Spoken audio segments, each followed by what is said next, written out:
जब पहली बार होश संभाला, तब तक मेरी जिंदगी का सब कुछ बदल चुका था। मुझे ये याद नहीं कि मेरे माँ बाप कैसे दिखते थे।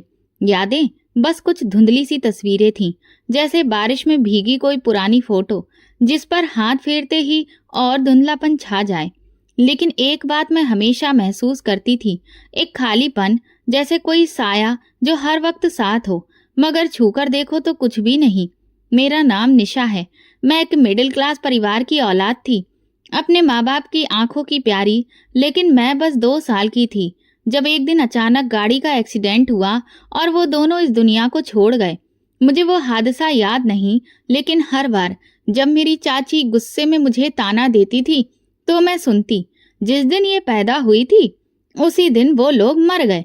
तो मेरे अंदर कुछ टूट जाता था। 2 साल की उम्र में माँ बाप को खो देना क्या होता है, ये समझ नहीं आता था।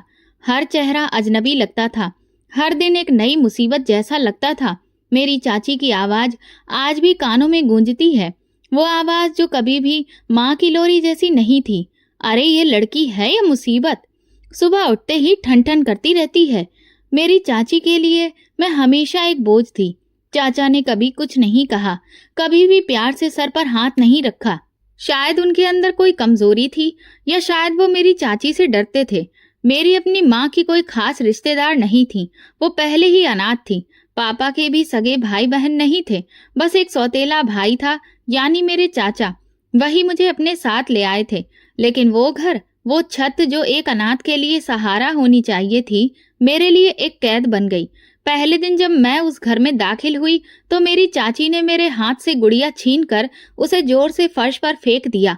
ये खेलने के दिन नहीं है तुम्हारे, अब काम करना सीखो। मैं बुरी तरह से डर गई थी। गुड़िया के साथ जैसे मेरा भी दिल टूट गया था। मुझे समझ नहीं आता था कि मैं किस गुनाह की सजा भुगत रही हूँ। चाची रोज नया काम देती, कभी झाड़ू कभी बर्तन। अगर गलती हो जाती तो जूते पड़ते, गालियां भी सुननी पड़ती, और वो शब्द जो मेरी छोटी उम्र के लिए जहर से कम नहीं थे। देख, यही वजह है, तभी तो मैं कहती हूँ इसे मत लाओ घर, कल को न जाने क्या मुसीबत बन जाएगी। चाचा कभी कुछ कहने की कोशिश करते तो चाची ऊंची आवाज कर देती, तुम्हें तो वैसे भी मुझसे दिक्कत है, क्या मैं किसी की भलाई कर रही हूँ? तुम्हारे भाई की निशानी होगी ये लड़की, लेकिन मेरे लिए तो बस एक खर्चा है। मैं चुपचाप रोती रहती थी, कभी किसी कोने में, कभी रजाई के अंदर, जहाँ कोई सुन न सके। मेरा दिल चाहता कि माँ आ जाए, मुझे गोद में उठाए, मेरी गुड़िया वापस कर ले, लेकिन वो तो किसी और ही दुनिया में चली गई थी। एक दिन बारिश हो रही थी, बिजली चमक रही थी। मैं खिड़की के पास बैठी छत से टपकते पानी को देख रही थी। चाची ने जोर से पुकारा, झापड़ खाएगी या फिर बर्तन धोएगी? दोपहर का खाना गरम कर। मैं भागकर किचन में गई, पैर फिसल गया और हाथ जल गया। चाची ने एक नजर भी नहीं डाली, बस गाल पर एक थप्पड़ मारा। इतना सा काम करना भी नहीं आता तुझे? चाचा ने बीच बचाव करने की कोशिश की। बस करो, बच्ची है। अच्छा, बच्ची है, 2 साल की तो नहीं रही है अब, और हमने कोई अनाथालय नहीं खोल रखा है। वो रात मेरी आंखों से नींद छीन ले गई। मेरे दिल से सुकून की ठंडक खत्म हो चुकी थी। मैं जल्दी ही समझ चुकी थी कि दुनिया में मेरा कोई नहीं है। हर इंसान सिर्फ अपने फायदे के लिए सोचता है, और हर दिल में कोई ना कोई हिसाब चलता रहता है। मैं तो बस एक गैर जरूरी मजबूरी थी, जो ना चाहते हुए भी जिंदा थी। मेरी चाची ने मुझे हमेशा सिर दर्द समझा, लेकिन मुझे तब अंदाजा हुआ जब मैंने देखा कि मैं उनके लिए सिर्फ एक बोझ नहीं, बल्कि कमाई का मौका भी थी। उसी सुबह जब मैं आटा गूंथ रही थी, तभी दरवाजे पर दस्तक हुई। चाची ने दुपट्टे का पल्लू सीधा किया और सख्त लहजे में बोली, जा देख कौन है, खड़ी क्या देख रही है? मैं दरवाजे तक गई। बाहर एक उम्रदराज औरत और एक आदमी खड़े थे, जिसके बालों में सफेदी झलक रही थी। उन्हें देखकर दिल में हल्की सी हलचल हुई, लेकिन मैं तुरंत पीछे हट गई और चाची को बुला लाया। उस दिन चाची का लहजा बदला हुआ था, जैसे बादलों से भरे मौसम में अचानक सूरज निकल आया हो। वो औरत कहने लगी, हमें कुछ पता चला है कि आपके पास एक लड़की है। मेरी चाची ने मेरी तरफ इशारा किया। ये है निशा, कामकाज में माहिर है, शांत स्वभाव की है, कुछ भी कहो अपनी जुबान से कुछ नहीं कहती। मैं वहीं चुपचाप खड़ी रही। उस आदमी ने मुझे ऊपर से नीचे तक देखा। मेरे शरीर पर पुराने कपड़े थे, 2 उंगलियों पर आटा लगा था, और दिल, वो तो कब का पत्थर हो चुका था। उनके जाने के बाद चाची का व्यवहार अचानक बदल गया।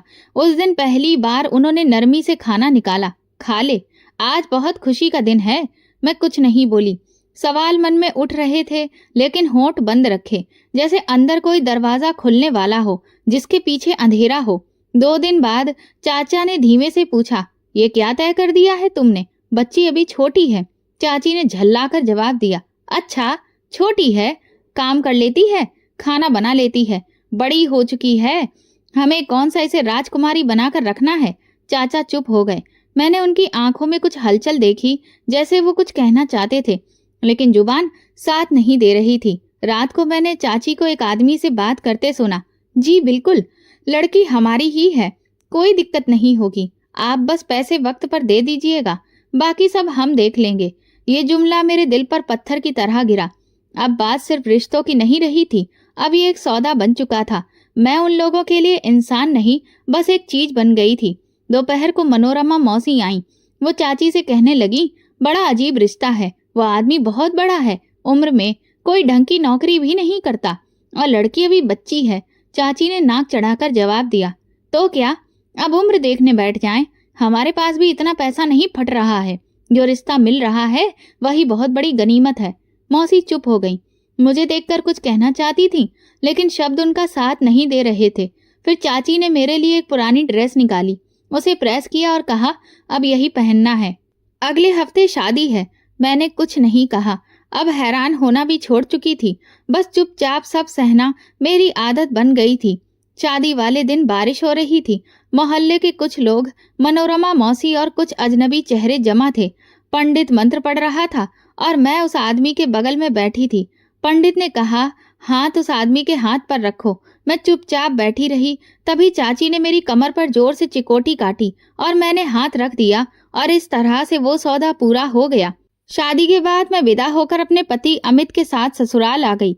वो खामोश इंसान थे और उनके चेहरे पर उम्र के निशान साफ दिखते थे। उन्होंने गाड़ी की चाबी घुमाई और बस इतना कहा, चलो। रास्ते भर कोई भी बात नहीं हुई।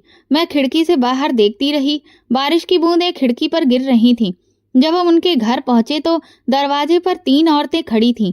अमित ने मेरी उनसे पहचान करवाई। ये मेरी बहनें हैं। उन तीनों ने मेरी तरफ ऐसे देखा जैसे कोई नई नौकरानी आ गई हो। यही है, एक ने कहा। हाँ यही है, अमित ने ठंडा सा जवाब दिया।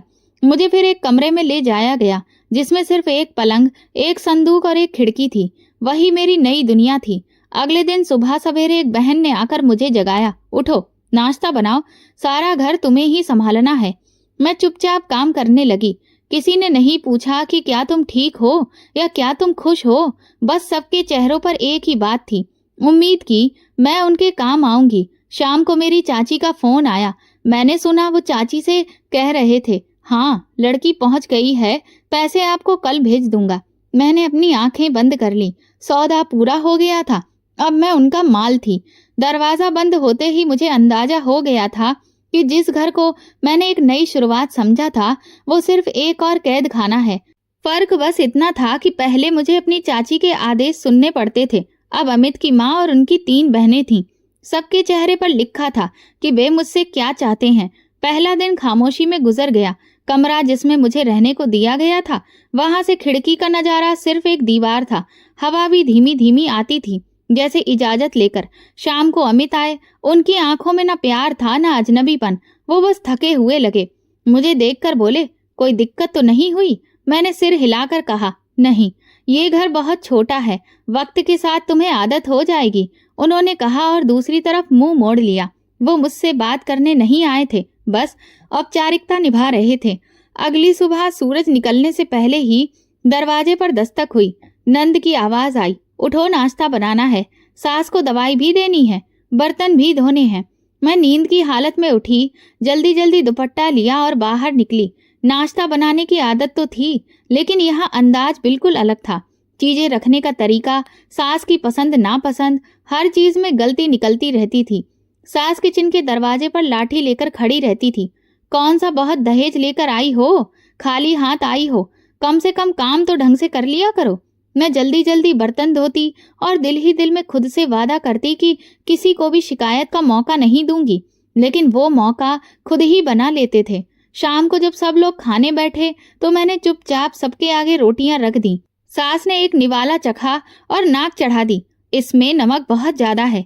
क्या तुमने कभी घर में खाना नहीं बनाया? अमित खामोश बैठे रहे। मैंने सोचा शायद वो मेरी तरफदारी करे, लेकिन उन्होंने नजरें झुका ली। रात को जब सब लोग अपने कमरे में जा चुके थे तो अमित मेरे पास आए। मुझे पता है सब लोग तुम्हें बहुत कुछ गलत कहते हैं, लेकिन ये सब वक्त के साथ है। कब खत्म होगा ये सब? अब ये तो वक्त पर ही डिपेंड करता है। मेरे मुंह से कुछ नहीं निकला। देखो, मेरी माँ बीमार है और बहनें जवान हैं। सारी जिम्मेदारी मेरे सर पर है। बस थोड़ा सा वक्त और। मैं जानती थी कि वक्त कभी नहीं बदलेगा, ये सब ऐसा ही रहेगा। अगले दिन सास ने मुझे बाजार भेजा। आलू, प्याज, धनिया सब ले आना और वापसी में दवा भी लाना। पैसा बचाकर खर्च करना, हम कोई बहुत अमीर नहीं हैं। बाजार जाना कुछ देर की आजादी जैसा लगा, लेकिन वापस आते ही वही ताने, इतना सारा खर्च क्यों कर दिया? छोटी छोटी चीज भी संभाल नहीं सकती हो? मैंने उन्हें हिसाब दिया, रसीद भी दिखाई, लेकिन उन पर कोई फर्क नहीं पड़ा। वक्त गुजरने लगा, दिन, हफ्ते, महीने। मैं घर का हर कोना जान गई थी, हर आवाज का मतलब समझने लगी थी। कब मेरी नंद ताने देगी, कब सास बेमन से बोल देगी, कब कोई मेरी शिकायत करेगा, सब समझ में आने लगा था। मैं कभी कभी सोचती थी कि अगर मैं वाकई इस घर की बहू थी तो क्या कभी किसी ने मुझे दिल से अपनाया था, कभी आशीर्वाद दिया था, या ये सब कुछ मेरा हिस्सा ही नहीं था? कमरे में एक अलमारी खाली थी जिसमें एक पुरानी गुड़िया रखी थी जो बचपन में टूट गई थी। मैं कभी कभी उसे देखती और सोचती शायद अब वो भी मुझ पर हंसती हो, क्योंकि कैद खाना बदल गया था लेकिन पिंजरा वही था। अमित की खामोशी, सास की कठोरता और नंदों का ताना, सब मेरी सांसों को भारी बना चुका था। लेकिन फिर भी मुझे जीना था, क्योंकि कहानी अभी खत्म नहीं हुई थी। वो दिन हमेशा की तरह ही शुरू हुआ। नाश्ता बनाना, झाड़ू लगाना, पानी भरना और फिर बर्तनों की भीड़ में खड़े हो जाना, सब कुछ जैसे हर दिन होता था। लेकिन दोपहर होते ही सास की तबीयत अचानक बिगड़ गई। वो बैठे बैठे कांपने लगी, हाथ से चाय का कप गिर गया और चेहरे का रंग सफेद पड़ गया। मेरी नंदों की आवाजें गूंजने लगी, माँ को क्या हो रहा है? कोई दवा दो, जल्दी कुछ करो। मैं किचन से दौड़कर आई। सास सोफे पर हल्की बेहोश पड़ी थी। अमित ऑफिस जा चुके थे।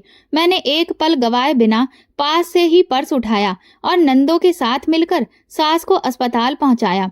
अस्पताल पहुंचकर मुझे यह एहसास हुआ कि अगर इस घर में वाकई कोई कीमती था तो वो मेरी सास थी। हर एक की सांस जैसे रुक गई थी, क्योंकि उनके बीमार पड़ते ही घर की हालत पूरी तरह लड़खड़ा गई थी। डॉक्टर ने उनका चेकअप किया, कुछ टेस्ट लिखे और दवा भी दी और फिर सलाह दी, इन्हें तुरंत एडमिट करवाओ। लेकिन एडमिट करवाने के लिए पैसे चाहिए थे। मैंने अमित को फोन किया, माँ जी की हालत खराब हो गई है, वो अस्पताल में हैं, पैसों की बहुत जरूरत है। अमित की आवाज थकी हुई थी। मेरे पास तो कुछ भी नहीं है, मैं ऑफिस से छुट्टी लेता हूँ, कुछ करता हूँ। थोड़ी देर में वो पहुंच गए। उनके चेहरे पर फिक्र थी, लेकिन हाथ खाली थे।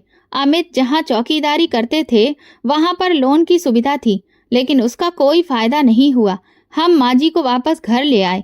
दवा चलती रही, लेकिन सास की हालत दिन ब दिन बिगड़ने लगी। नंदे परेशान थीं, हर पल उनकी आवाज में डर था।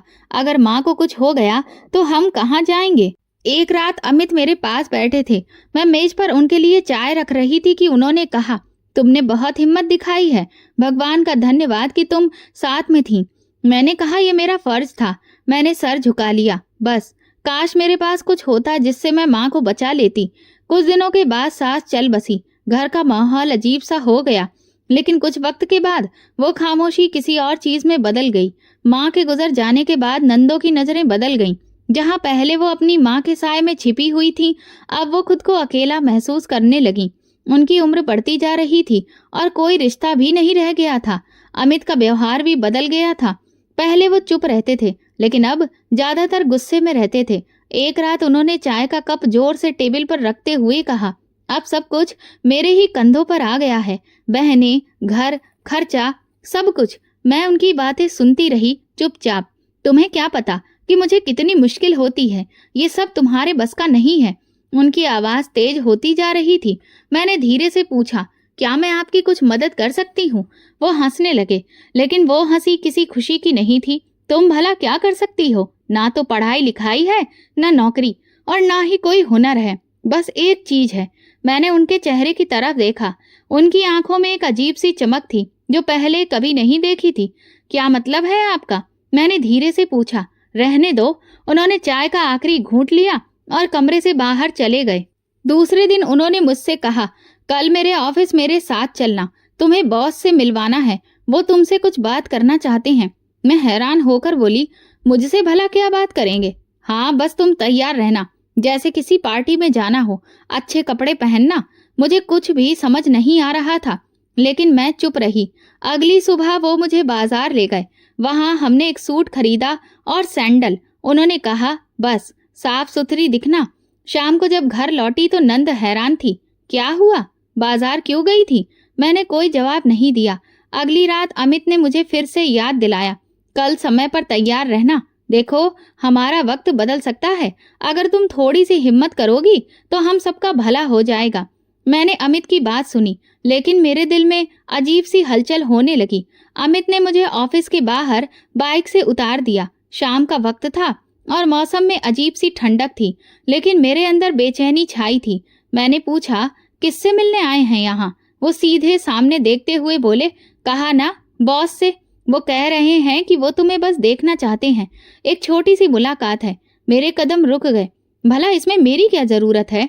उन्होंने चेहरा मेरी तरफ मोड़ते हुए कहा, अगर मैंने कहा है तो बस जरूरत है, बाकी की बातें बाद में करना। तुम्हारे वहां जाने से मेरा फायदा है, मेरी तरक्की हो सकती है, सैलरी भी बढ़ सकती है और काफी सारी सुविधाएं भी मिल सकती हैं। मैंने सख्त लहजे में कहा, अमित, ये कैसा फायदा है? उसने गुस्से में कहा, तुम्हें दिक्कत क्या है? बस एक मुलाकात ही तो करनी है। देखो, मुझे ये सब पसंद नहीं है। मैंने बात काटते हुए कहा, तो फिर बताओ क्या करोगे? वापस अपनी चाची के घर जाओगी? शायद तुम ये भूल गई हो कि उन्होंने तुम्हें किस तरह से बेच दिया था। मेरे कदम जमीन में धंस गए। वो आगे बढ़ गए और मुझे पीछे छोड़ गए। वो रात बिना कुछ कहे गुजर गई। मैं घर वापस आई तो मेरी नंदें अपनी जगह खुश थीं, जैसे कुछ अच्छा होने वाला हो। किसी ने कुछ नहीं पूछा और मैंने कुछ बताया नहीं। अगले दिन अमित देर से आया। उसने कपड़े बदले, चाय ली और धीरे से बोला, कल रात बॉस ने कहा है कि अगर तुम उनसे इसी तरह मिलती रहो तो वो मेरा प्रमोशन कर देंगे। महीने 1.5 महीने में एक नया घर भी मिल सकता है। मैंने उसे घूर कर देखा। लगता है तुम पागल हो चुके हो। तुम ये चाहते हो कि मैं अपनी इज्जत किसी के सामने बिछा दूं, सिर्फ तुम्हारी तरक्की के लिए? उसने चाय का कप टेबल पर रखते हुए कहा, हाँ, क्योंकि तुम्हारी इज्जत ने अब तक हमें क्या दिया है भला? तुम यहाँ खाली हाथ आई थी, ना तो कोई दहेज लाई, ना पैसा, और ना ही कोई ऊंचा रिश्ता। अब अगर तुम्हारे चेहरे, तुम्हारे वजूद से कोई फायदा उठाया जा सकता है तो फिर मैं क्यों ना उठाऊं? मेरे दिल पर जैसे किसी ने घूंसा मारा हो। मैं चुप रही। आंखों में सिर्फ एक सवाल था, क्या ये वही अमित है जिसने कभी मेरे सामने हमदर्दी से बात की थी? वो सोफे से उठा और कहने लगा, कल रात तैयार रहना, एक अच्छी सी ड्रेस लाकर दूंगा। मेरा बॉस अगर खुश हो गया तो हम सबकी जिंदगी बदल जाएगी। मैंने उसे रोकने की कोशिश की। अमित, प्लीज, मैं तुम्हारी पत्नी हूँ, मुझे ये सब करने के लिए मजबूर मत करो। वो पलटकर बोला, पत्नी हो इसीलिए तो कह रहा हूँ कि मेरे हर इरादे में मेरा साथ दो, वरना फिर तलाक के कागज तैयार हैं। अगले ही दिन तलाक दे दूंगा और तुम्हें चाची के घर पटक आऊंगा। फिर वही बर्तन, वही झाड़ू और वही रोज की गालियां। मैंने वो रात जाग कर गुजारी। आंखें जब भी बंद करती, मेरी चाची का वही घर नजरों के सामने आ जाता। बहुत तेज आवाजें, वो झिड़कियां, वो हर दिन की मार, और दूसरी तरफ अमित था जो मेरी इज्जत की कीमत लगा रहा था। अगली शाम वो एक नया सूट मेरे हाथ में पकड़ाकर बोला, ये पहनो, तैयार हो जाओ। तुम जितनी खूबसूरत दिखोगी उतना ज्यादा फायदा होगा। मैंने वो सूट हाथ में पकड़ा और कमरे में आ गई। दरवाजा बंद किया और शीशे के सामने खड़ी हो गई। खुद को देखा, कुछ देर नजर झुकी रही, फिर खुद से कहा, क्या मैं अब एक सिर्फ चेहरा हूँ? अमित दरवाजे पर दस्तक देने लगा। चलो, देर हो रही है। मैं तैयार हो गई, वैसे ही जैसे अब मेरे हाथ में कोई फैसला नहीं बचा था, जैसे कोई कठपुतली जो किसी डोर के इशारे पर चलती है। दूसरी रात फिर वही रास्ता, वही बंगला, वही खामोशी। अमित ने हमेशा की तरह मुझे बाइक पर बैठाया और रास्ते भर कोई बात नहीं हुई, जैसे मैं कोई सामान हूँ जिसे वो किसी जगह डिलीवर करने ले जा रहा हो। जब हम गेट पर पहुंचे तो वो मुझे लॉन्च तक लेकर गया। एक बार फिर वही नौकर और फिर वही बात, मैडम को यहीं छोड़ दीजिए, वो बाद में आएंगे। अमित चुपचाप पलटा और चला गया। मैं उसी लॉन्च में अकेली रह गई। वहीं पर बैठी बैठी वक्त गुजरता रहा। कमर में दर्द होने लगा। कभी सामने की घड़ी को देखती, कभी उस दरवाजे की ओर जहां से कोई आने वाला था, लेकिन वो दरवाजा सारी रात वैसा ही बंद रहा। कभी कभी कोई नौकर पानी दे जाता या पूछ लेता, चाय ले आऊं? मैं इनकार में सिर हिला देती। दिल वैसे भी किसी चीज की चाह नहीं रखता था। रात के करीब 3 बजे मैंने खुद को सोफे पर लिटा दिया। आंखें बंद कर ली, लेकिन नींद नहीं आ रही थी। सिर्फ तरह तरह के विचार आ रहे थे। ये सब क्या हो रहा है? सुबह हुई तो वही नौकर फिर आया। इस बार उसके हाथ में एक लिफाफा था। साहब ने कहा है कि आप घर चली जाइए, ये पैसे ले जाइए, अपने पति को दे दीजिएगा। मैंने लिफाफा पकड़ा और चुपचाप बाहर निकल आई। दरवाजा मेरे पीछे बंद हुआ। गाड़ी पहले से मौजूद थी। मुझे घर छोड़ा गया। मैं अंदर आई तो अमित तैयार हो रहा था। आ गई? हाँ, गाड़ी छोड़ गई थी। उसने जैसे ही लिफाफे की तरफ देखा तो लपक कर पकड़ लिया। लिफाफा खोलकर खुशी से बोला, अरे वाह, ये तो पिछली बार से भी ज्यादा है। शाबाश, तुम तो बहुत ही काम की निकली हो। मैंने उसकी तरफ देखा, लेकिन कुछ कह नहीं पाई। वो पहले ही खुद में इतना मगन था कि मेरी खामोशी भी उसे सुनाई नहीं दी। नंदे खाने के समय हैरत से पूछने लगी, ये भाभी इतनी चुप क्यों रहती है? दूसरी बोली, छोड़ो, भैया तो खुश है, बाकी सब सही है। तीसरी हंसकर कहने लगी, हो न हो कुछ तो ऐसा है जो हमसे छुपाया जा रहा है। मैंने सब सुना, लेकिन कोई जवाब नहीं दिया। रात को अमित ने फिर से एक नया सूट दिया और कहा, कल फिर से जाना है। तुम्हारा वहां रोज रोज जाना हमारे लिए बहुत फायदेमंद हो रहा है। हर दिन तरक्की के करीब पहुंच रहे हैं। मैंने पूछा, अमित, क्या तुम्हें कभी ये ख्याल नहीं आता कि वहां पर क्या होता है? वो बड़ी लापरवाही से बोला, मुझे इस सब से कोई मतलब नहीं है। मुझे तो बस पैसों से मतलब है। तुम वहां जाकर बैठो, पैसे लो और वापस आओ। बाकी जो है वो हमारी कोई दिक्कत नहीं है। मुझे ऐसा लगा जैसे मेरे जमीर को किसी ने 2 टुकड़ों में बांट दिया हो। एक इंसान जो सवाल करता है, एक जज्बा जो खामोश कर दिया जाता है। फिर वैसा ही हुआ। मैं बंगले के अंदर गई, सोफे पर बैठी, दरवाजा बंद, नौकर चुपचाप। वक्त चलता रहा। खाने की खुशबू आ रही थी। जूस दिया गया, दिल नहीं माना। ना कुछ खाया ना पिया। सारी रात सोचती रही, ये खेल क्या चल रहा है? क्यों बार बार मुझे यहाँ बुलाया जा रहा है? क्यों कोई मुझसे मिलने नहीं आता, न कुछ कहता है? फिर पैसे देकर वापस क्यों भेज दिया जाता है? सुबह वही नौकर आया, हाथ में लिफाफा था। सर ने कहा है कि आपको गाड़ी छोड़ आएगी, अकेली मत जाइएगा। रास्ते में गाड़ी के शीशे से बाहर देखते हुए मैं सोच रही थी, क्या ये सजा है या फिर इस सब के पीछे कोई और मकसद है? अगर मकसद सिर्फ शरीर होता तो अब तक बहुत कुछ हो चुका होता, लेकिन ये सब बिना किसी आवाज के, बिना किसी हरकत के और बिना किसी मकसद के आखिर है क्या?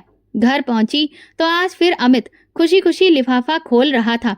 बहुत बढ़िया, अब तो हम नया फ्रिज भी खरीद सकते हैं और वॉशिंग मशीन भी। और अगर सब कुछ ऐसा ही चलता रहा ना, तो 1 साल में सब बदल जाएगा। मैंने उससे पूछा, कभी सोचा है कि अगर वो चाहे तो हो सकता है मुझे वापस ही ना भेजें? अरे, वो इतने समझदार हैं कि अच्छे से जानते हैं कि तुम तभी कीमती हो जब तुम यहाँ वापस आ जाती हो, इसीलिए तो भेज देते हैं। और उसकी बात मेरे अंदर जैसे खंजर बनकर लगी। अब मैं सिर्फ फायदा देने वाली एक औरत रह गई थी। अमित की नज़र में इज्जत वो चीज थी जो पैसों में बदली जा सकती थी। चौथी रात मैं उस बंगले में नहीं गई, बल्कि मैंने फैसला कर लिया था, अब और तमाशा नहीं जीना है। सुबह उठी, दुपट्टा लपेटा और चुपचाप दरवाजे से निकल पड़ी। मेरी नंदे अभी भी सो रही थी और अमित ऑफिस के लिए निकल चुका था। मैंने किसी से कुछ नहीं कहा। धीरे धीरे रास्ता तय किया। मेरी उंगलियां अपने दुपट्टे को कसकर पकड़े हुए थीं, जैसे अंदर की घबराहट को छुपाने की कोशिश कर रही थी। रास्ता वही था जो हर बार अमित के साथ तय किया था, लेकिन आज पहली बार अकेली जा रही थी। मेरे कदम लड़खड़ा रहे थे, लेकिन अंदर सवालों का शोर था। बार बार वही दृश्य मन में घूम रहा था। खाली लॉन्ज, बंद दरवाजे, खामोश नौकर और सुबह के समय हाथ में लिफाफा। ये कौन सा खेल चल रहा है? आखिर कौन है जिसने मुझे यहाँ लाकर बिठाया और फिर भी कभी छुआ तक नहीं? अगर मकसद सिर्फ पैसे फेंकना है तो क्यों, और अगर जरूरत ही नहीं है तो बार बार बुलाने की वजह क्या है? ऑफिस के गेट पर पहुंची तो वहां अमित मौजूद नहीं था, बल्कि एक दूसरा गार्ड था। मैंने कहा, मुझे अंदर जाना है। वो बोला, अमित साहब की पत्नी हो? उसने नजर घुमाई और फिर कहा, आज साहब तो बॉस के साथ हैं, आप भी अंदर जा सकती हैं। अपना नाम बता दीजिए। मैंने धीरे से कहा, निशा। गार्ड ने इंटरकॉम पर कुछ बात की और फिर दरवाजा खोल दिया। जैसे ही अंदर गई, हवा का झोंका मेरे चेहरे से दुपट्टा पीछे धकेलने लगा। मैं तुरंत ही दाएं तरफ मुड़ गई। वहां कोई नहीं था। दीवार पर एक बड़े कमरे की ओर एक एरो बना था, जिसके बाहर लिखा था डायरेक्टर ऑफिस। मैं वहीं गई। दरवाजा हल्का बंद था। मैंने हल्की दस्तक दी और दरवाजा खोलकर अंदर चली गई। वो लम्हा मेरी जिंदगी का रुख मोड़ने वाला था। मेरी तरफ पीठ किए कोई फोन पर बात कर रहा था। जैसे ही वो मुड़ा, मेरी सांस थम गई। सामने राघव था, मेरा बचपन का दोस्त और पड़ोसी। वही राघव जो मुझे कहानियां सुनाता था, जो मेरे लिए अपने घर की दीवारों पर नाम लिखा करता था। और फिर एक दिन वो कहीं विदेश चला गया था। उसके बाद उसने कभी पलटकर नहीं देखा, या शायद आया होगा, लेकिन मेरी किस्मत में उससे मिलना नहीं लिखा था। मेरे मुंह से बस निकला, तुम। वो उठकर मेरे पास आया, जैसे वो पहले से जानता हो कि मैं आने वाली हूँ। निशा, आखिर तुम खुद यहाँ आ ही गईं। मेरे कदम जम गए। आवाज रुकी हुई थी। मैंने बस एक शब्द कहा, तुम। वो सोफे पर बैठ गया और गहरी सांस ली। हाँ, मैं वही हूँ जो तुम्हें कभी बचाना चाहता था, लेकिन वक्त से हार गया था। मैं खामोश हो गई, बस उसे देखती रही। वो कहने लगा, तुम्हें याद है बचपन में जब तुम अपनी चाची की मार से डरकर मेरे घर में जाकर छुप जाती थी, तो मैं तुम्हें चॉकलेट लाकर देता था। मैंने नजर झुका ली। ये सब क्यों हो रहा है? ये खेल क्यों? राघव ने धीरे से कहा। मैं जब वापस आया तो पता चला कि तुम्हारी शादी हो चुकी है। फिर एक दिन तुम्हें ऑफिस में अमित के साथ देखा और उसने खुद तुम्हारी बात छेड़ दी। मैंने बेयकीनी से उसे देखा। उसकी आवाज में नफरत थी। हाँ, वो तुम्हारी खूबसूरती के तारीफों के पुल बांध रहा था। मैंने उसे आजमाने के लिए कहा, अगर मैं तुम्हारी पत्नी से एक रात की मुलाकात चाहूं तो, और वो तुरंत मान गया। मेरे हाथ कांपने लगे, लेकिन मैंने फिर भी फैसला किया कि तुम्हें उन लोगों के बीच नहीं रहने दूंगा जिन्होंने तुम्हें बेचा। अमित को मैंने वही दिया जिसकी वो उम्मीद कर रहा था, लेकिन मैंने तुम्हें कभी छुआ तक नहीं। मैंने फिर पूछा, और वो पैसे? वो सिर्फ उसकी गंदी आदतों को और बढ़ाने के लिए थे, ताकि उसे यही लगे कि सब कुछ उसी की मर्जी से हो रहा है और वो तुम्हें बार बार वहां भेजे। लेकिन असल में मैं तुम्हें उससे आजाद करने की तैयारी कर रहा था। मैं चुपचाप खड़ी रही, आंखों में सवाल, दिल की धड़कन तेज। अब ये तुम पर है कि तुम क्या चाहती हो। राघव की आंखों में वही नमी थी जो बचपन में हुआ करती थी। मैंने खुद से पूछा, क्या मैं अभी भी एक कठपुतली हूँ, या अब वक्त आ गया है कि मैं अपने ही हाथों में बंधी डोर को काट डालूं? दरवाजे पर हल्की सी आहट हुई। अमित खड़ा था। उसका चेहरा पीला पड़ चुका था। वो बोला, ये क्या हो रहा है? तुम यहाँ क्यों आई हो? राघव ने कहा, तुम्हारे लिए भलाई इसी में है कि तुम यहाँ से चले जाओ। तुम्हें इस नौकरी से निकाल दिया गया है। अमित ने मेरी तरफ देखा। तुमने मेरी इज्जत मिट्टी में मिला दी। मैंने उसकी आंखों में देखा और धीरे से जवाब दिया, इज्जत? वो तो तुम पहले ही बेच चुके थे। उसकी जुबान बंद हो गई। वो मुड़ा और चुपचाप बाहर निकल गया। राघव ने दरवाजा बंद किया और कहने लगा, निशा, अब तुम्हें वो फैसला लेना है जो तुमसे हमेशा छीना गया था। अब ये जिंदगी तुम्हारी है। मैंने पहली बार सिर उठाकर कहा, मुझे आज पहली बार लग रहा है कि मैं खुद के लिए बोल सकती हूँ।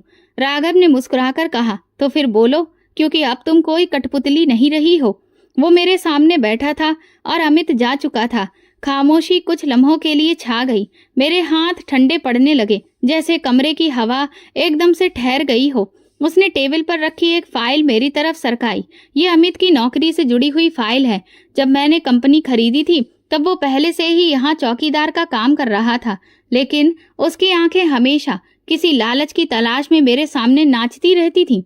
मैंने फाइल खोली, कागज देखे जिनमें मेरी तस्वीर और मेरे बारे में कुछ शब्द मौजूद थे। राघव कहने लगा, उस दिन जब तुम पहली बार लॉन्ज में बैठी थी, मैंने तुम्हें देख लिया था। पहचानने में देर नहीं लगी। फिर मैंने जानबूझकर अमित को बुलाया और वही पेशकश की, ताकि देख सकूं कि वो क्या करता है। मेरे अंदर जैसे एक पहाड़ टूट पड़ा और अमित ने एक पल भी नहीं लगाया, तुरंत मान गया। मैंने सांस रोके सामने बैठे उस इंसान को देखा जिसे मैं बरसों से भूल चुकी थी। वो मेरा बचपन का रक्षक निकला और उसी इंसान के साथ में मैं जिंदगी बिताने के सपने देख रही थी जिसने मेरी कीमत लगाई। राघव कहने लगा, मैं चाहता था कि तुम्हें खुद फैसला करने का मौका मिले, इसलिए मैंने तुम्हें यहाँ आने दिया, बैठने दिया और कुछ नहीं किया। हर बार जब भी तुम वापस गई मैंने देखा कि तुम्हारे अंदर की खामोशी बढ़ती जा रही थी, लेकिन तुम टूट नहीं रही थी, सोच रही थी। मैंने पूछा, और वो पैसे? यही तो चाल थी, ताकि अमित को पूरी तरह से विश्वास हो जाए कि जो भी वो चाहता है वो आराम से हो रहा है, ताकि मैं उसकी असलियत सबके सामने ला सकूं। मैंने फाइल बंद की और धीरे से कहा, क्या तुम जानते थे कि वो मुझे दोबारा भेजेगा? हाँ, इसलिए मैंने सिक्योरिटी कैमरे बंद रखे थे। नौकरों को पहले ही समझा दिया था कि तुमसे कोई सवाल ना किया जाए। मैं बस ये देखना चाहता था कि कब तुम अपनी मर्जी से सच्चाई जानने आओगी। मैंने सिर झुका दिया। मुझे लगता था कि मैं सिर्फ एक शरीर का टुकड़ा हूँ जिसे हर ओर से धकेला जा रहा है। राघव ने मेरी बात काटते हुए कहा, लेकिन अब तुम अपने फैसलों की खुद मालिक हो। और अमित, उस वक्त अब सब खत्म हो चुका है। उसने तुरंत फोन उठाया। मैनेजर से कहा, अमित को नौकरी से तुरंत निकाल दिया जाए, लेटर तैयार करो और गेट पर उसका आना जाना बंद किया जाए। फिर मेरी तरफ देखकर बोला, किसी के साथ जुल्म देखकर चुप रहना भी एक तरह का जुल्म है, और खामोशी से सहना खुद पर जुल्म, और तुमने दोनों खत्म कर दिए। मैं उठकर खिड़की के पास गई। नीचे लॉन में अमित किसी से बहस कर रहा था। अचानक 2 गार्ड उसके पास आए और उसके हाथ से आईडी कार्ड ले लिया। वो जोर जोर से कुछ कह रहा था, शायद अंदर आने की इजाजत मांग रहा था। फिर उसने ऊपर देखा, खिड़की की तरफ। मैं वहीं खड़ी थी। वो पल ठहर गया। हमारे बीच एक शीशे की दीवार थी, लेकिन असली दीवार तो वो थी जो बरसों में खड़ी हो गई थी। राघव ने पर्दा हटा दिया। अमित ने नजर झुका ली और फिर पीछे हट गया। गेट उसके पीछे बंद हो गया और मेरे दिल में एक अजीब सा सुकून छा गया। राघव मेरे पास आया और कहने लगा, तुम वापस घर मत जाओ। तुम्हारी चाची से अगर तुम कहो तो मैं खुद बात कर सकता हूँ, लेकिन इस बार फैसला तुम्हें करना होगा। मैंने गहरी सांस ली। बरसों के फैसले खामोशी से अपनाए थे, अब एक बार अपनी मर्जी का फैसला भी करके देख लूं। राघव ने मुस्कुराकर सिर हिला दिया। मैं तुम्हारे साथ हूँ, लेकिन तुम्हें खुद अपने लिए खड़ा होना होगा। मैंने दुपट्टा संभालते हुए कहा, अब मुझे कोई बोझ नहीं लगता। मैं सिर्फ ये जानना चाहती हूँ कि आगे क्या करना है। राघव कहने लगा, आगे तुम्हें सिर्फ अपनी मर्जी से जीना है। जो तुमसे छीना गया था उसे लौटाना मेरी जिम्मेदारी है, लेकिन उसकी सुरक्षा तुम्हारी। वक्त धीरे धीरे बता रहा था कि अब खेल पूरी तरह से पलट चुका है। मेरे हाथों में बंधी डोर टूट चुकी थी और अब मैं किसी की कठपुतली नहीं रही। राघव ने मुझे गाड़ी में बिठाया। शीशे के बाहर शहर की रोशनी दिख रही थी, लेकिन मेरे अंदर एक अजीब सी खामोशी फैल रही थी। गाड़ी सड़क पर तेजी से चल रही थी, लेकिन मेरे मन में वो लम्हे ठहरे हुए थे जब अमित ने सब कुछ छीना गया था। अधिकार, घमंड और वो झूठी ताकत जो मेरे वजूद को कभी बेमोल समझती थी। हम सड़क की तरफ थे जब राघव कहने लगा, तुम्हारी चाची के घर चलना है या तुम चाहो तो मेरे घर चल सकती हो। कुछ दिन रहो, फिर जो भी फैसला हो तुम कर लेना। मैंने कुछ लम्हे सोचकर कहा, ना तो मैं अपनी चाची के घर जाऊंगी और ना ही अमित के साथ जाऊंगी। अभी मेरे लिए सिर्फ तुम्हारा सच काफी है। उसने गाड़ी मोड़ ली। एक छोटे से साफ सुथरे बंगले के बाहर गाड़ी रोकी। दरवाजे पर एक बूढ़ी औरत खड़ी थी। सर, ये मैडम कौन है? ये मेरी जिम्मेदारी है, उसने जवाब दिया और इज्जत से कहा। औरत ने मेरे सिर पर हाथ रखकर कहने लगी, बेटी, अच्छा हुआ तुम आ गई। अंदर मुझे एक कमरा दिया गया, बिल्कुल साधारण और साफ सुथरा। राघव बाहर लॉन में बैठा था और मैं खिड़की के बाहर उसे देखती रही। वो एक लम्हे को भी बेचैन नहीं लगा, जैसे कि सब कुछ वही का वही रख दिया गया हो। बस अब मेरी मर्जी का दरवाजा खोलना बाकी था। कुछ देर बाद वो दरवाजे पर आया। खाना तैयार है, चलो कुछ खा लो। मैं दरवाजा खोल पहली बार दिल से बोली, मुझे भूख लगी है। वो हंसने लगा। यही तो मैं सुनना चाहता था। खाने की मेज पर वो मेरे सामने बैठा रहा। अगर तुम चाहो तो तलाक के कागज मैं खुद दस्तखत करवा दूंगा। कानून तुम्हारे साथ है और मैं भी। मैंने कहा, तलाक तो होगा ही, लेकिन उस इंसान से नहीं जिसने मुझे मारा या छोड़ा, बल्कि उससे जिसने मेरी इज्जत को सिर्फ फायदा समझा। राघव ने सिर हिलाया, और इस बार फैसला तुम करोगी। कोई और नहीं। मैंने पहला निवाला खाया। बरसों बाद ऐसा लगा जैसे पेट ही नहीं, दिल भी भर रहा है। इंसाफ सिर्फ अदालत में नहीं होता, कभी कभी वो किसी ऐसे इंसान की सूरत में सामने आ जाता है जो तुम्हारी खामोशी को आवाज देता है। रात में कमरे की खिड़की से चांदनी अंदर आ रही थी। राघव अभी भी लॉन में टहल रहा था, शायद इंतजार में।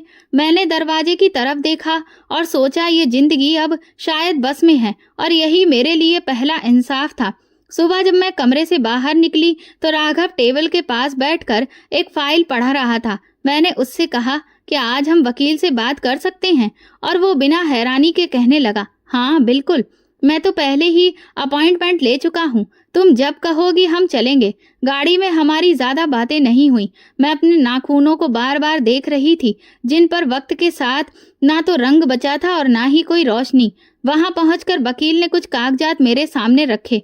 राघव ने सब कुछ संभाल लिया, लेकिन मेरी इजाजत के बिना एक शब्द भी नहीं लिखवाया। जब वकील ने मुझे साइन करने को कहा तो मैं थोड़ा सा रुककर साइन कर दिए। उस कागज पर वो लिखा जा चुका था जो बरसों से दिल पर पत्थर बनकर रखा था। वकील ने फाइल बंद करते हुए कहा, बस नोटिस भेजने की देर है, कानूनी कार्रवाई भी पूरी हो जाएगी।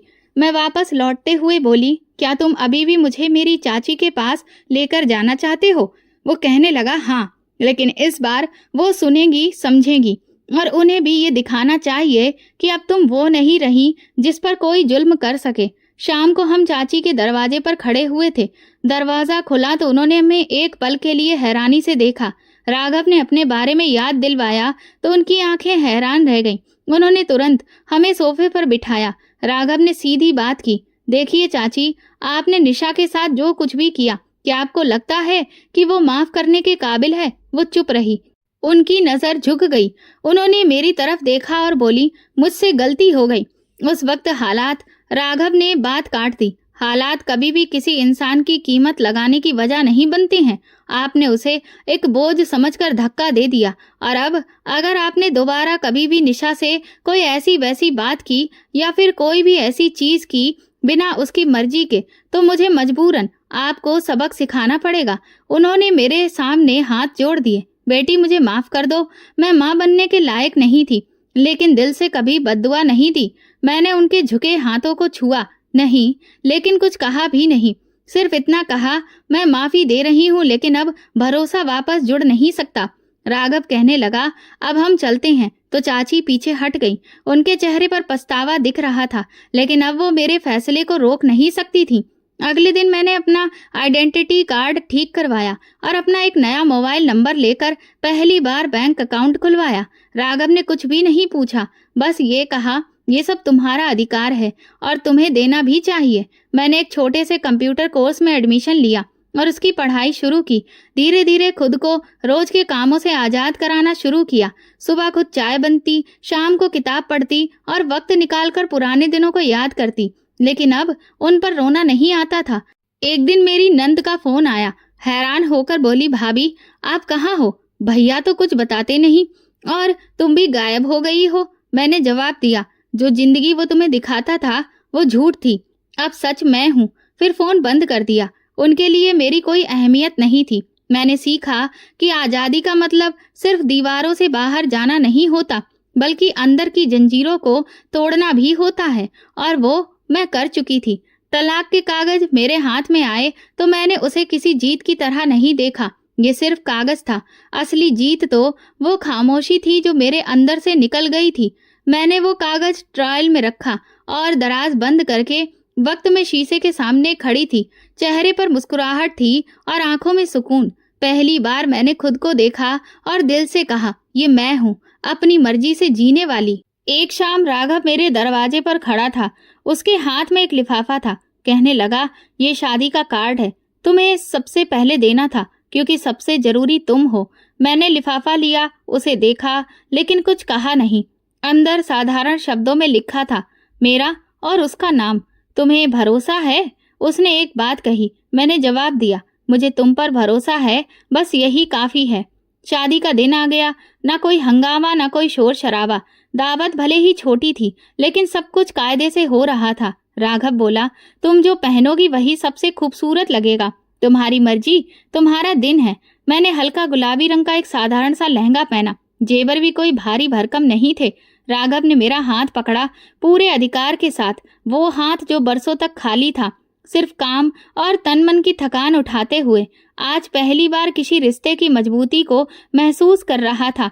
हमारी खुशी में शामिल होने के लिए मेहमान कम थे, लेकिन सबके चेहरे पर रौनक थी।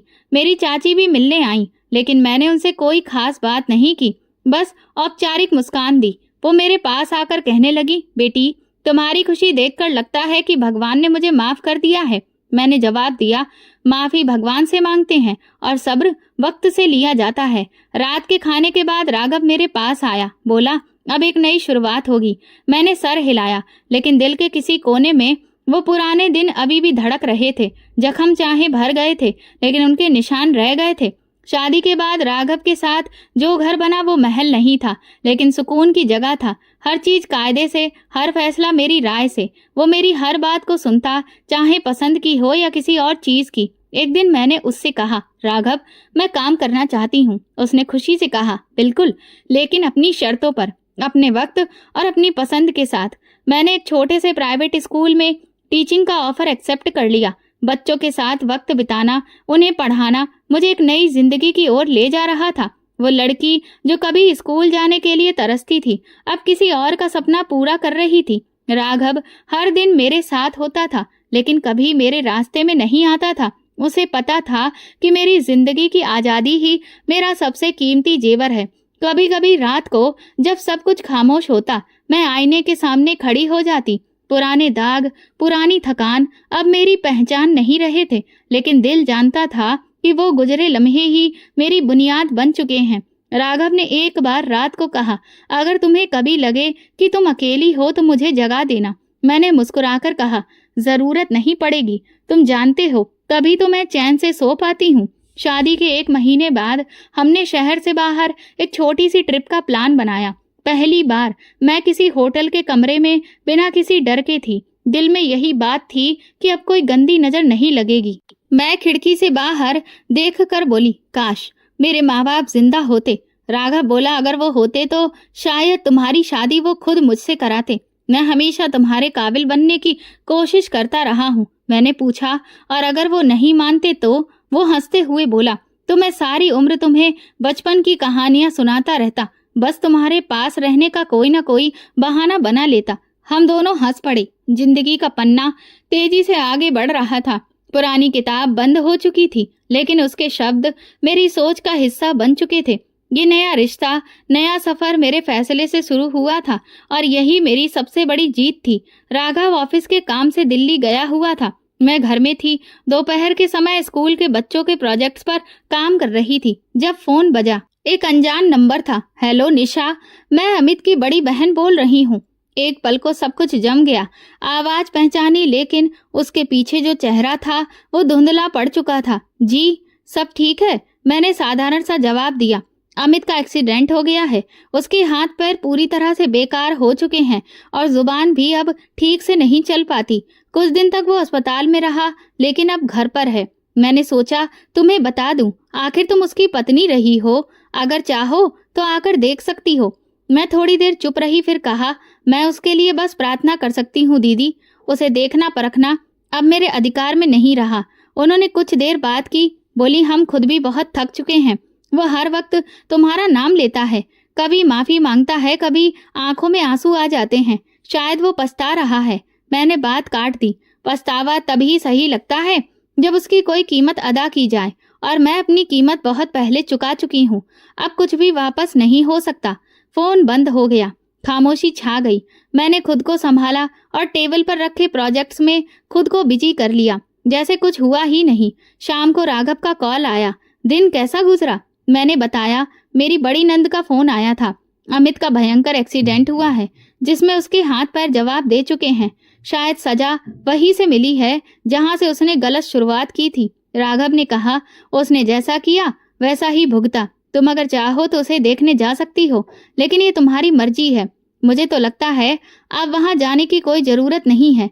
मुझे अब सिर्फ अपने आप से वफादारी निभानी है। अतीत की सजा या माफी से अब कोई मतलब नहीं।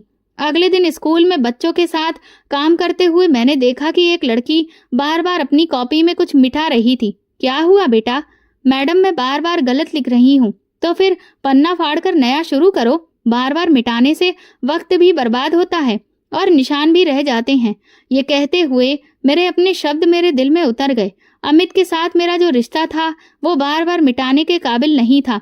वो पन्ना तो अब फाड़कर अलग किया जा चुका था। उसी रात राघव वापस आया। खाना खाने के बाद मैंने उसे सब कुछ ठीक से बताया। तुम जानते हो, मैंने कहा, मुझे अब तरस नहीं आता, सिर्फ हैरानी होती है। जो इंसान दूसरों की जिंदगी की कीमत लगाकर उन्हें अपने हिसाब से चलाता है, उसे खुद की सांसें भी किस्तों में मिलती हैं। यही फर्क है इज्जत देने में और इज्जत खरीदने में। तुमने सब्र से काम लिया और जिंदगी ने तुम्हें इंसाफ दिया है। राघव ने मेरा हाथ पकड़कर कहा। जब सब हाथ मुझे धक्का दे रहे थे तब तुमने मेरा हाथ थाम लिया। अगले दिन स्कूल में प्रोग्राम था। बच्चों के पेरेंट्स भी आए हुए थे। जब मैं स्टेज पर पहुंची तो एक पल को ऐसा लगा जैसे मेरी आवाज छिन जाएगी या फिर आजाद हो जाएगी। अगर किसी ने आपको इज्जत ना दी हो तो अपनी इज्जत को खुद उस मुकाम तक पहुंचाइए। तालियां बजी। राघव भी पिछली कतार में बैठा था, सर हल्का झुका हुआ, चेहरे पर वही खामोश गर्व। रात को मैं चाय का कप हाथ में लिए छत पर बैठी आसमान देख रही थी। अमित का अंजाम, ना कोई खबर, ना कोई कहानी। वो अब सिर्फ एक मिसाल बन चुका था। राघव मेरे पास आया। कभी कभी अंजाम की खबर भी सुकून देती है ना? मैंने कहा हाँ, लेकिन उससे भी ज्यादा सुकून इस बात में है कि अब मैं किसी के फैसले का नतीजा नहीं हूँ। हम दोनों छत पर बैठे रहे, हवा चलती रही और जिंदगी एक नई तरह से आगे बढ़ती रही। पुरानी गलियों में अब मेरे कदम नहीं जाते थे, लेकिन उसके निशान बाकी थे और वो निशान ये याद दिलाते थे कि अगर कोई इंसान चाहे तो अपने जख्मों से सीख कर सब कुछ संभाल सकता है। जैसा अमित ने किया वैसा ही उसे मिला और जैसा मैंने सब्र रखा उसका अंजाम मुझे सुकून के रूप में मिला और वही मेरा नसीब बन गया। इज्जत कभी भी दूसरों की मर्जी से नहीं, अपनी खुददारी से हासिल होती है। जो दूसरों को तकलीफ देता है, अंत में वही तकलीफ लौट कर उसके पास आती है। ये वीडियो केवल मनोरंजन के उद्देश्य से बनाया गया है। सभी पात्र काल्पनिक हैं। वास्तविक व्यक्तियों, जीवित या मृत या वास्तविक घटनाओं से कोई समानता विशुद्ध रूप से संयोग है। किसी भी व्यक्ति, धर्म या जाति को ठेस पहुंचाने की मंशा नहीं है। तो दोस्तों, अगर आपको हमारी कहानी पसंद आई हो तो कमेंट करें, वीडियो को लाइक करें और ज़्यादा से ज़्यादा शेयर करें। चैनल पर नए हैं तो सब्सक्राइब करें और नोटिफिकेशन बेल दबाएं ताकि अगली अपडेट सबसे पहले आपको मिले। धन्यवाद।